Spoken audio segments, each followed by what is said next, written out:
Bob Taggart. I'm with the Bennington Historical Society.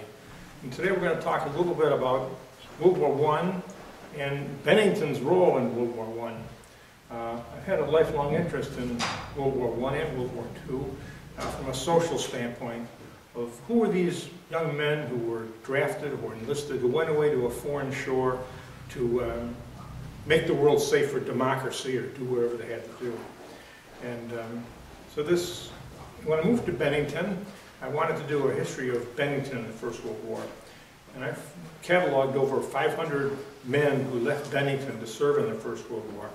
And out of those, about 16 were killed in action, and about 31 were wounded. So they were mainly about boys who were from Bennington.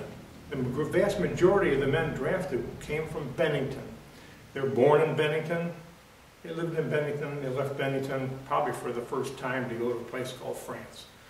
So they came from a kind of non-diversified society in Bennington, I think. Most of them were local, born in Bennington, Vermont, of parents born in the United States, mainly in New England. There were a few who had German ancestry, Irish or English ancestry, but the majority of them were just boys from Bennington. And so we're going to portray the lives of those boys from Bennington in their own words and their own stories, pictures of them, and talk about how they went away to war to save the world for democracy. This is a typical uniform that was worn during the First World War. It had an ammunition belt, carried probably 100 rounds of 30-06 caliber ammunition for the Springfield rifle. They had the basic steel helmet. This is the Keystone Division marking out the Pennsylvania Division. This particular one actually is in the Air Corps. And he carries a pack, and he has a shovel on the back of the pack. And this was the same pack they used in the First World War and even in the Second World War. So that was the basic uniform that the boys in Bennington would have been issued when they went away to war.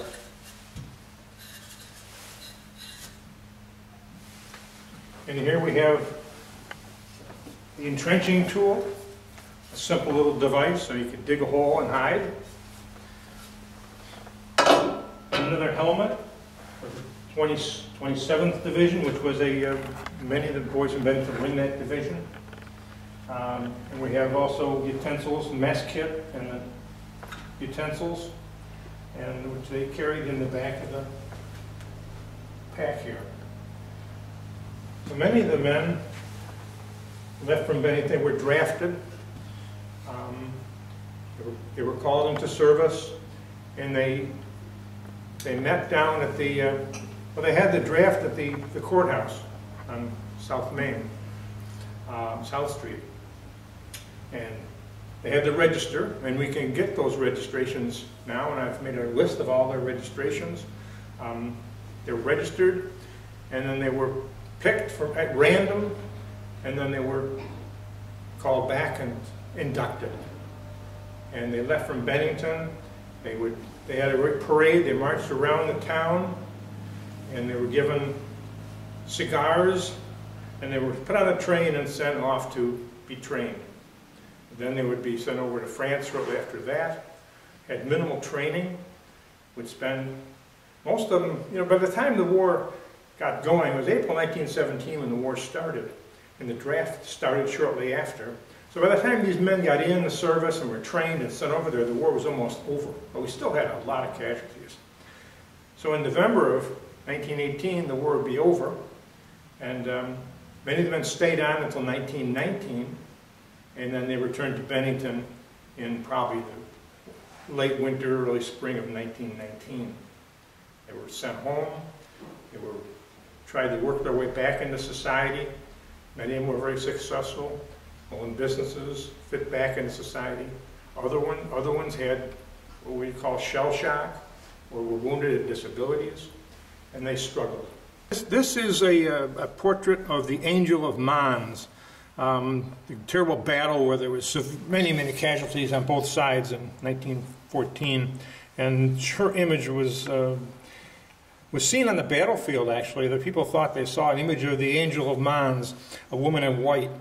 So this is a picture that depicts that image of the women in white saving the soldiers. Here's a Frenchman, here's a Scotsman, here's an Englishman.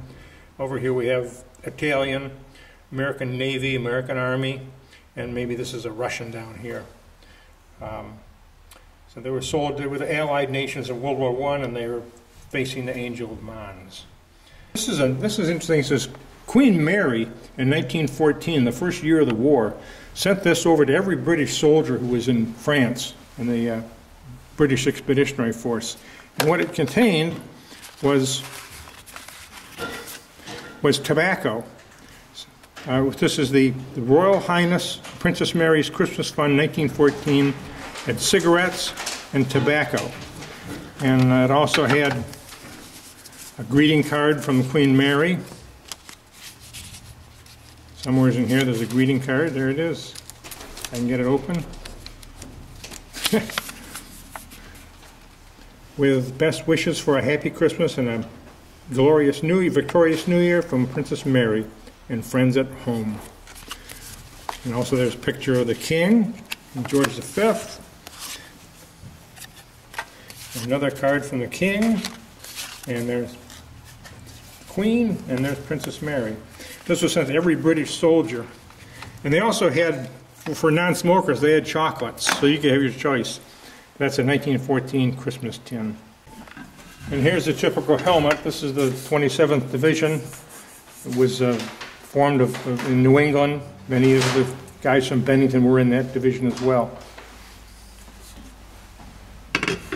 Each man carried a shovel on the back of the equipment here. Gas was a terrible thing in the First World War. Gas warfare started, so every man was issued a gas mask in that bag, and generally it was carried right in the front here, in the front of the breast of each soldier, a gas mask. Life in the trenches was probably not very appetizing, but they'd had the various things. This is a meat can. They would put their rations in there and have it available. And they had a condiment can, which opens up, has two different compartments for other things, salt or pepper or sugar you could put in there, I suppose, and you could have that available. In this pouch here, the soldier would have his mess kit. Everything's compact in the Army. You'd open it up. You'd have your spoon and fork. There's a knife here someplace too, I believe. And your knife. And you can walk through the mess line and get everything plopped together, and then you're all set. And then when you're done, clean it off, close it up, back in your pouch, and that goes back on the back of the knapsack, and away you go. During the First World War, many men had their pictures taken. This is a typical picture. I think this is maybe a French-Canadian soldier, Canadian Army. But they had these portraits made over there and sent back home to their loved ones. And many times you'll find things on the back. There's nothing on the back of this one, but they're very interesting. Each soldier, when he was drafted, got a handbook as to a Selectees handbook for the reception center at Camp Upton, New York, which was down on Long Island.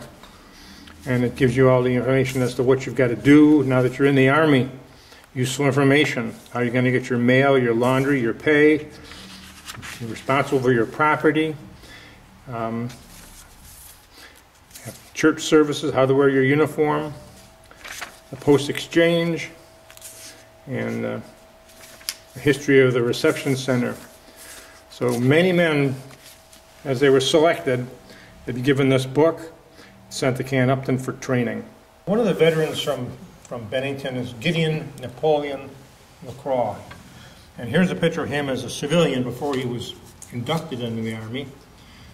He lived in Bennington, and he worked at the Leonard Holden Mill, known as the Big Mill. And he enlisted at 40th and Allen in June of 1917 with the 1st Vermont Infantry.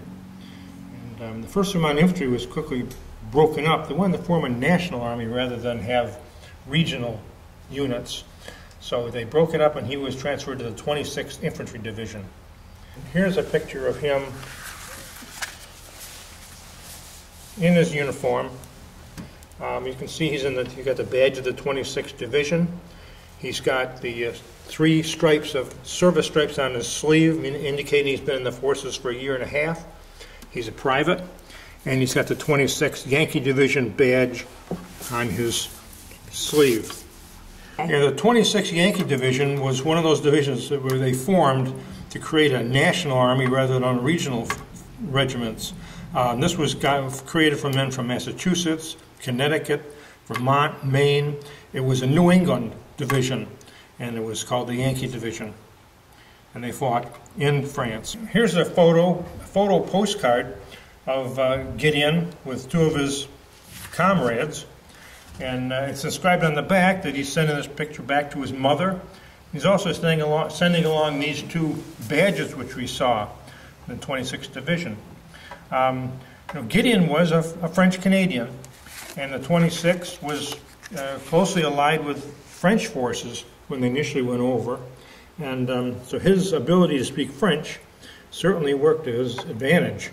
He was able to communicate with the French a lot easier than the rest of them and make friends and probably have a little bit better time than the rest of the guys. One of the people who was featured in that first play we did about World War II was Gideon Mccraw, who now lives in Arlington. He joined the Marine Corps right out of Bennington here. He went down with his friend Bill Kearns, who also was from Bennington. He spent 4 years in the South Pacific, going up through all the islands. He still lives in Arlington now, and he may be one of the last people still alive who actually saw the raising of the flag on Iwo Jima. His father was in World War I, and he's going to be one of the people we'll be talking about in this piece that we're doing on Bennington during the First World War. So in 1914, Bennington was a small town tucked away in the Green Mountains of Vermont. It was isolated somewhat from day-to-day issues facing the nation and had little interaction with problems facing the old world. Being a community of small farms and textile mills, its success was based on good crops and an economy which supported local industry. But by 1914, events in Europe would change all of this. In April 1917, the United States would enter World War I, and Bennington would give 515 men and women to serve. Men served in every branch of the armed forces, and several women enlisted in the Army Nurse Corps or the Red Cross and served in France. Of these men and women, 16 would be killed, 27 wounded in action. Disease was almost as deadly as German bullets, with 6 of the casualties taken by influenza and other sicknesses. But those who served were not a diverse group. They were mainly born in Bennington or in Vermont and of French or British heritage. Their average age was about 24, and they came from the mills, the farms, and the shops of the community. Their patriotism was displayed when about half of those who served enlisted before the draft was in place. The first gentleman is George Austero. He was born in Woodford Hollow on June 10, 1893. He was the son of German parents. His father had died, leaving his wife, a laundress, to raise 5 children. In 1917, at the age of 23, he registered for the draft. He declared himself as single, living at 112 Union Street, and working at Black Cat Textiles as a knitter. When he registered, actually his patriotism was questioned because he was German. Some German nationals have been turned away from the draft because of their origins. George explained his convictions to his mother. Quote, "This is my country. I was born and raised here. I'm willing and ready to fight for my country and to die for it." He could not wait to be drafted and went to Burlington on June 17th to enlist in the 1st Vermont Infantry. He later served with the 103rd Regiment of the 26th Division and was sent to France in September of 1917. His unit arrived in France on September 27th, and with the oversight of British and French armies, began extensive training in trench warfare. Finally, in March of 1918, they were ready to man a line of trenches. In June, there's heavy fighting on the Marne River near Napoleon. George was charging a German machine gun nest when he was killed by enemy gunfire. He was the first man from Bennington to fall in action, and he's buried in the Park Lawn Cemetery. Alfred J. Grattan, he enlisted in the 1st Vermont Infantry as well, around 1915, well before the war started for the United States. And he was in time to see service on the Mexican border. In April 1917, he married Nellie Allen of Rutland, and in September, the 1st Vermont Regiment was broken up and placed in the 102nd Machine Gun Battalion, and he was sent overseas. In February 1918, the unit, as part of the 26th Yankee Division, was occupying a line of trenches around Corvallis, France, where he received a minor wound. He was the first Bennington soldier wounded in action. He quickly recovered and returned to his unit. In May, the 26th Division fought its way along the Marne, and Alfred was caught in a German barrage that knocked him to the ground.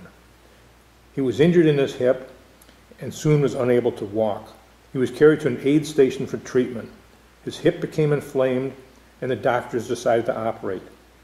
In the process, an infection was discovered, and he died of blood poisoning. His wife received a letter June 8th from the Red Cross Communications Service telling her of the circumstances of Alfred's death. They reassured her that everything possible was done, and he did not suffer. A quote from the Red Cross: "He was buried by Father Deneau yesterday afternoon in a little hospital cemetery on the hill. Lieutenant King of the hospital staff, a detachment from the hospital corps, and I, and some of the patients were present. The coffin was covered with an American flag and taps played by the bugler. After the coffin was lowered into the ground, I enclosed a spray of columbine from the large bunch of it I put on the grave. The Home Communication Service will send you a picture of the grave as soon as possible." Ray Warren. Ray was born in Bennington on June 5, 1896, into a family who lived on Bradford Street, a family of 6 sisters and a younger brother. As a boy, he worked on a milk cart for a local milk dealer and later as a carpenter for his father. On February 15th of 1918, at the age of 22, he enlisted in the 1st Vermont Infantry and later transferred headquarters company 57th Infantry. He was sent overseas on May 3rd of that year. On May 24th, his parents received a postcard from him saying he had arrived safely in France, and after he arrived, they heard from him on a regular basis.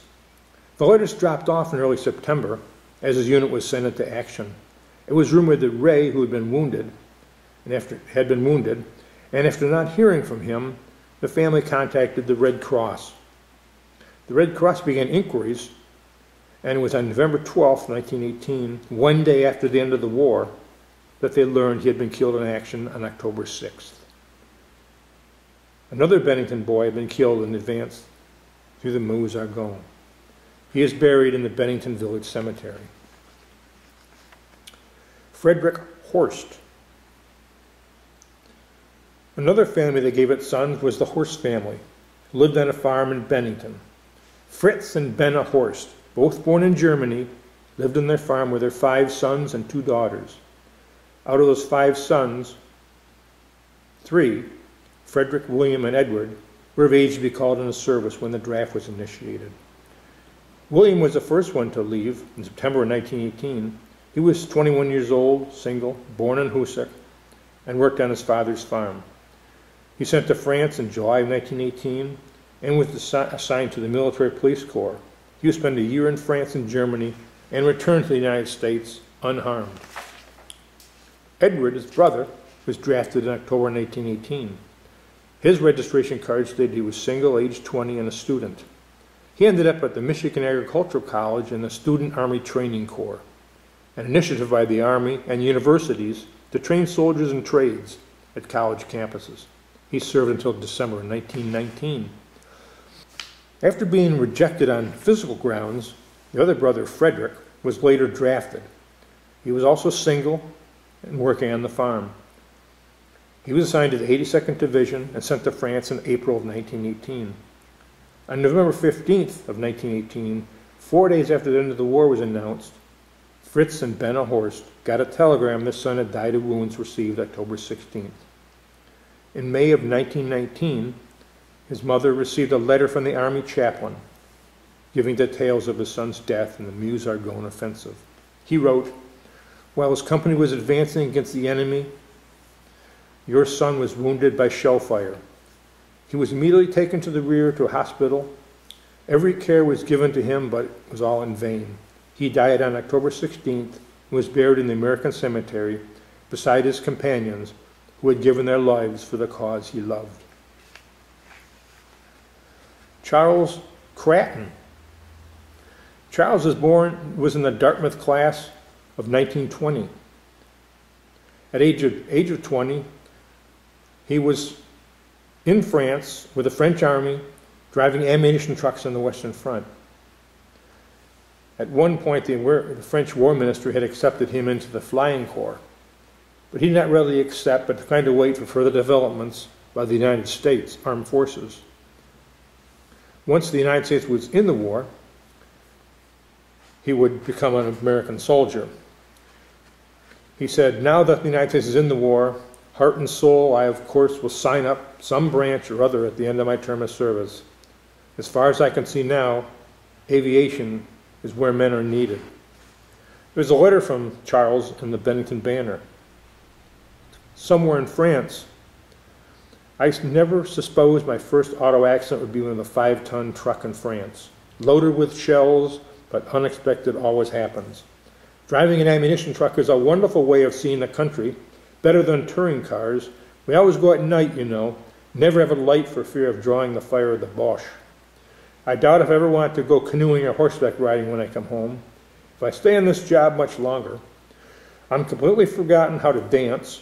I'm afraid if I were to try it, I would grab the girl as if she was a steering wheel, and use my feet as if I was throwing out the clutch over the brake. Hope there will be someone who will be willing to teach me now. If you hear of one, be sure to keep her address for me." If we could only see something that you see every day, a good American girl, it would be an exciting thing to write about. Charles had returned to the United States and enlisted in the U.S. Army in April 1918. He served in the 57th Pioneer Infantry and was sent to Officers Training School in Camp Gordon, Georgia. He was commissioned as second lieutenant and served out the war stateside. He would later enter the Army Air Corps and would retire as a lieutenant colonel in 1948. Elmer Dwyer. Elmer was a native Vermont boy, as were his mother and father. He was single and worked as a mill hand at Black Cat. He enlisted at age 22 in the 1st Vermont Infantry and was sent overseas in October 1917. He would safely return in April of 1919. Louis Goodblue. Louis was a native-born Vermonter who worked at the Holden Leonard Mill as a spinner. He enlisted in the Army in June of 1917 and served as a corporal. He was sent overseas in September of 1917 and would safely return in October of 1918. There was one family in Bennington that's of interest. It's the Laren family. There were French Canadians in Bennington, and they were headed by a widowed mother who provided for her 4 sons. In the latter part of the 19th century, a wave of French Canadians emigrated to the United States, and to Bennington in particular, to find work in the booming textile industry. The Laren family was one of those French Canadian families which immigrated to Bennington around 1900. They lived in Montreal and were a large family consisting of 6 sons and 3 daughters. In 1899, the father passed away, causing his wife Margaret to move to Bennington with at least 5 of her children to work in the mills. In World War I, 4 of Margaret's sons would serve in the Allied forces. 1 would be killed in action, and the remaining 3 would return with severe wounds. Like many of the World War I veterans, they were citizen soldiers. They would return to civilian life, pick up where they left off, and attempt to live out their lives in peace. The eldest son was Joseph Napoleon. He was born in 1885 in Montreal. He married Catherine McCaffrey, an Irish mill worker in Bennington in 1906 at St. Francis Catholic Church. In 1910, the census shows him working as an operator at the needle shop in Bennington, with Catherine working as an inserter in the cotton shop. Later, he would work at the Holden Mill, and they rented a house at 233 North Street. Sometime after 1912, Napoleon and Catherine would move back to Canada to work in the textile mills there. On August 4th of 1914, Great Britain declared war against Germany, and Canada and the Empire followed. The call went out for volunteers to form a Canadian army to come to the aid of the Empire. The response was overwhelming, and soon 100,000 men would join the ranks. And Canada did not have a draft in 1914. They relied totally on volunteers to fill their ranks. Men would enlist and make an attestation to be faithful and bear true alliance to His Majesty King George V. And they had the option to serve in Canada or go to France as part of the Canadian Overseas Expeditionary Force. Either way, they would serve for a term of 1 year and for 6 months after the termination of the war. Napoleon, George, and Francis, 3 of the 4 brothers in Bennington, would all return to Canada to answer the call to defend the Empire. Napoleon enlisted in 1914, aged 28, in Canada. He stated he was willing to serve overseas. He was examined and declared fit to serve. He joined the 38th Regiment Dufferin Rifles and was sent to France.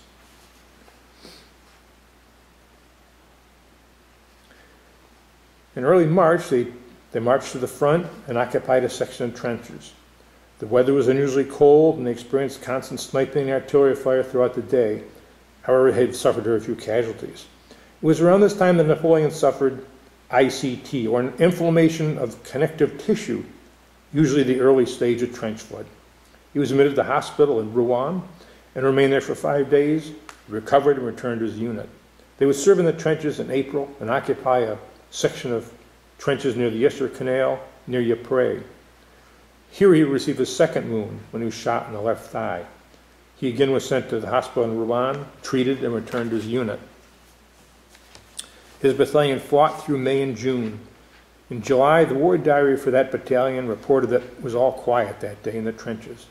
However, it would be a fateful day for Napoleon. The unit had been harassed by sniper fire all day, and he decided to take action. He climbed up on the firing step of the trench to get a shot at a German sniper and placed his rifle on the top of the trench. And as he was squeezing off a shot, he was hit by a bullet from the enemy sniper. He was struck on the right side of the face, fracturing his lower jaw. He was admitted to a French hospital, sent back to England, where he received initial care in a private home, was converted to a hospital. He was sent to a larger hospital for skin grafts and dental work.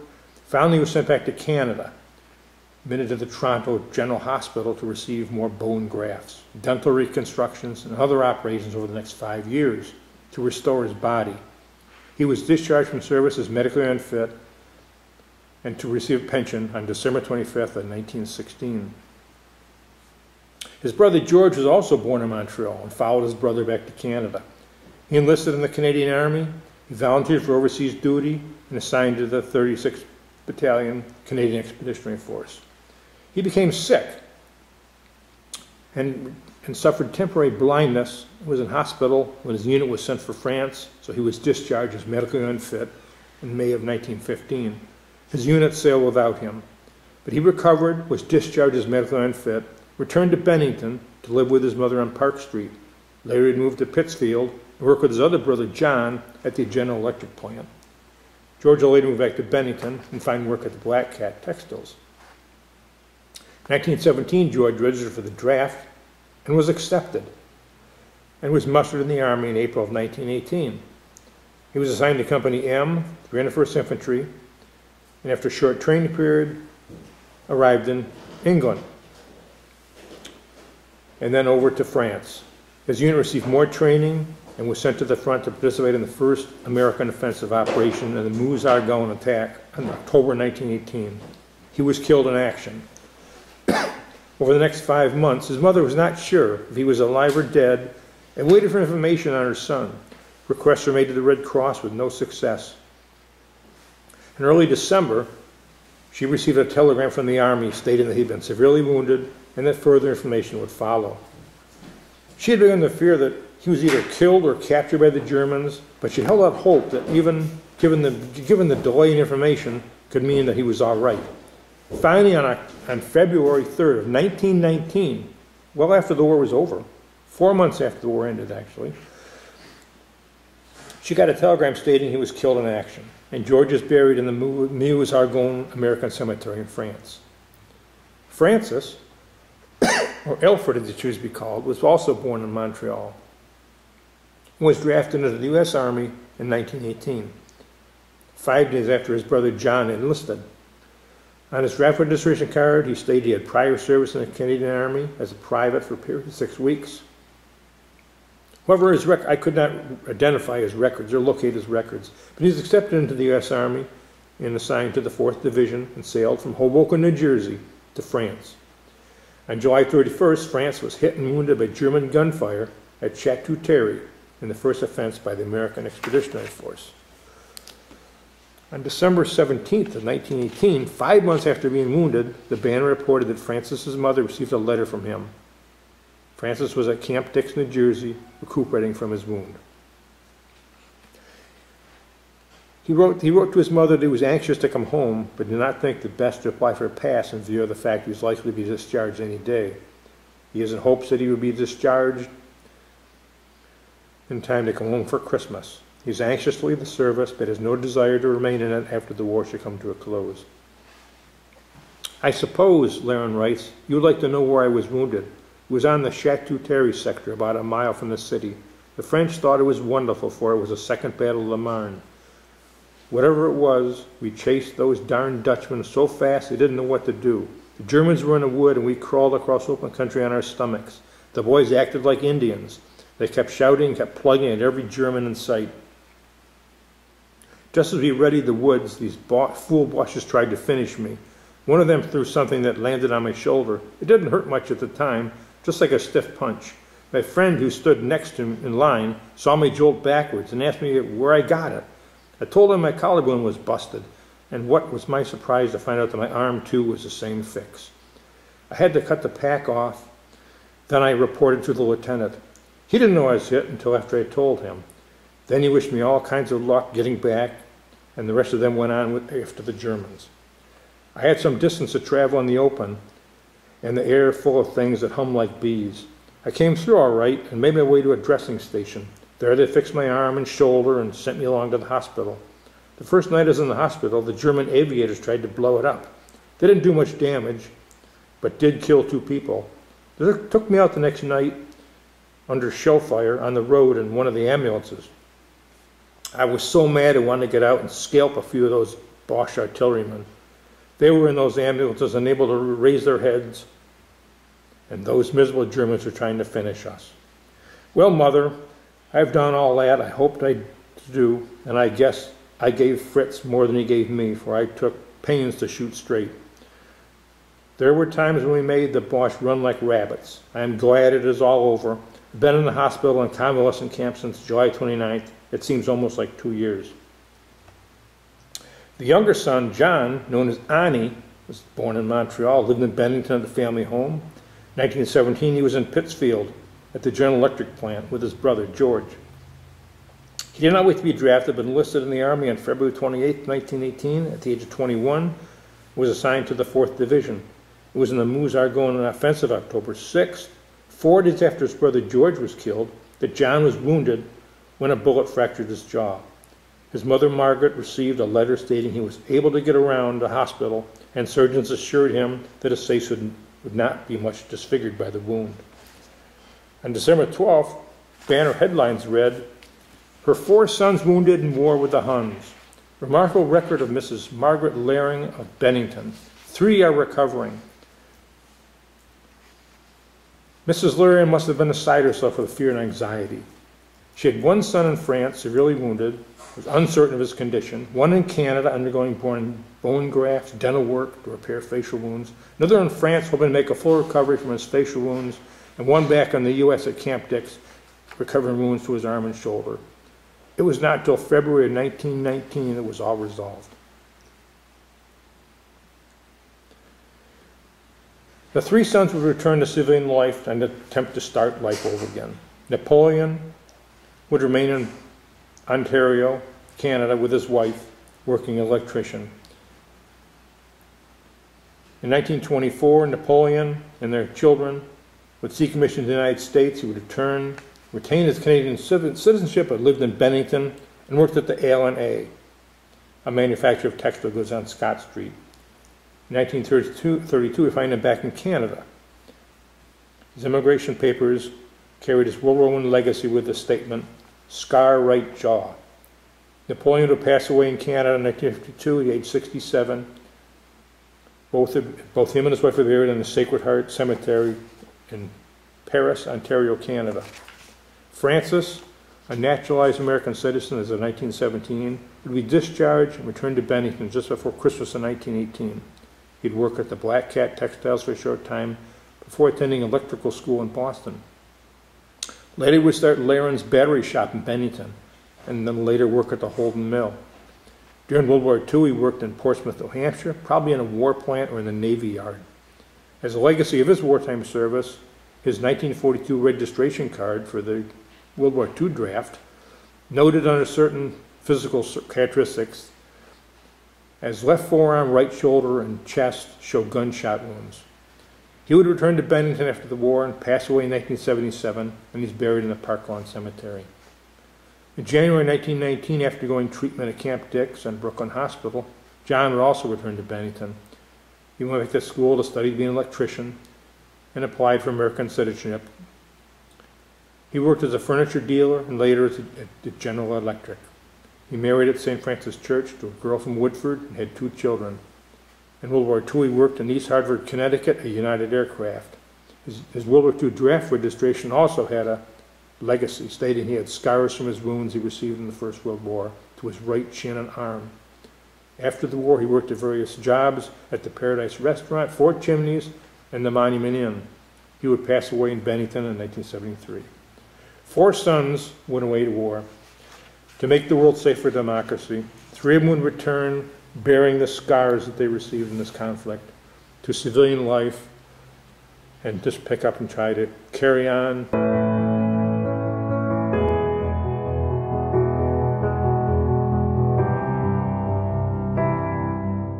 A few years ago, Eric Peterson and I did a play about Bennington during World War II.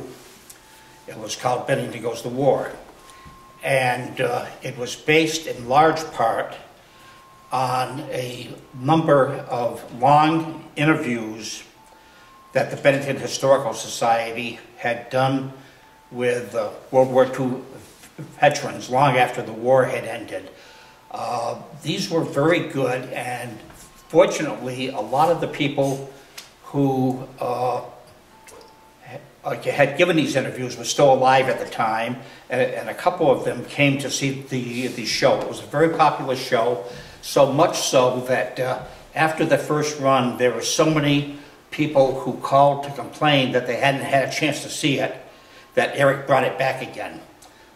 Eric also wrote the script for the World War I show that we're going to be doing this November with the help of Bob and people from the Bennington Historical Society. And his view is that we should do some sort of a salute to veterans of all the wars every year at Veterans Day time in November. So in the future, we'll be looking to do maybe Bennington in the Civil War, in the Revolutionary War, in Vietnam, in all the conflicts in the Middle East that have taken place, where a lot of people from here in Bennington have been to.